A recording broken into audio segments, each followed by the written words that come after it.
శంకరయ్య రాష్ట్ర చేనేత సంఘాల కార్యాచరణ కమిటీ సభ్యుణ్ణి. ఈరోజు మా చేనేత కార్మికులు పడుతున్న కష్టాలని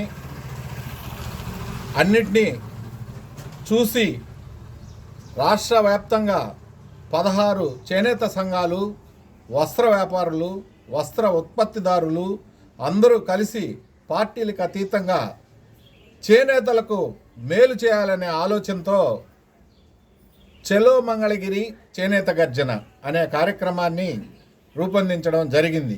ఆ కార్యక్రమానికి సంబంధించి మేము జిల్లా వ్యాప్తంగా కొన్ని నియోజకవర్గాలు పర్యటించి మా చేనేత కార్మికులని కలుసుకొని కార్యక్రమం గురించి అందరికీ కరపత్రం రూపంలో అందరికీ తెలియజేసి 22వ తారీఖు ఫిబ్రవరి చలో మంగళగిరి చేనేత గర్జన ఈ కార్యక్రమానికి సంబంధించి అక్కడ ఉదయం 10 గంటలకి నరసింహస్వామి దేవాలయం నుంచి ర్యాలీగా బయలుదేరి నేతన్న సర్కిల్ వరకు అక్కడికి వెళ్ళి ఆ నేతన్న సర్కిల్ దగ్గర ఒక చేనేత గర్జన మహాసభని నిర్వహించుకొని మా యొక్క డిమాండ్లను, హక్కుగా ఉండే మా యొక్క న్యాయమైన కోరికలను అక్కడ ప్రజాగళం అందరికీ వినిపించి, మన ఆంధ్రప్రదేశ్కి ఒక హెడ్ క్వార్టర్ లాంటిది కాబట్టి మన నేతన్నల గోడు వినిపించేందుకు అది ఒక పెద్ద వేదికగా మనం తయారు చేసుకొని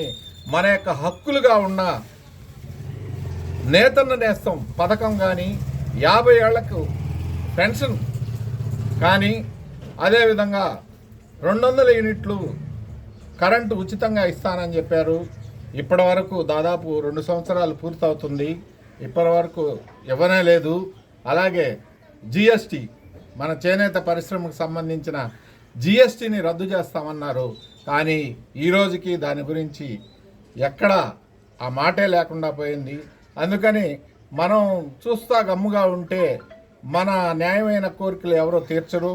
అందుకని మనం కూడా రేపు చలో మంగళగిరి చేనేత గర్జనకి వెళ్ళి మన యొక్క న్యాయమైన కోరికలను అక్కడ వినిపించి తద్వారా పరిష్కారం అయ్యే విధంగా మనం అందరం ఈ కార్యక్రమానికి వెళ్ళి జయప్రదం చేయాలని ఈ సందర్భంగా మీ అందరినీ కోరుకుంటున్నాను.